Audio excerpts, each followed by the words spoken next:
Hi friends, good morning. Welcome back to our channel Siri and Madhavi vlogs. అందరికీ ఉగాది శుభాకాంక్షలు. ఈ రోజు మా ఇంట్లో అయితే ఉగాది సెలబ్రేషన్ ఎలా జరుపుకుంటున్నామో మీతో అయితే షేర్ చేసుకోవాలనుకుంటున్నాను.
ఇప్పుడైతే పూజ అయితే కంప్లీట్ అయిపోయింది. పచ్చడి అయితే చేశాను,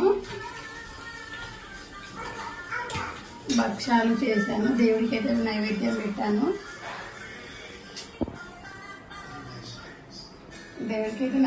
ఎక్కించాను. ఇప్పుడైతే పూజ అయితే కంప్లీట్ అయిపోయింది. మా ఇంట్లో ఉగాది అయితే ఇలా సెలబ్రేట్ చేసుకున్నాము. మరి మీ ఇంట్లో ఎలా చేసుకున్నారో కామెంట్ పెట్టండి. అలాగే మా ఛానల్ని లైక్ చేయండి, షేర్ చేయండి, సబ్స్క్రైబ్ కూడా చేసుకోండి. ఓకేనా friends? Thank you. Bye bye.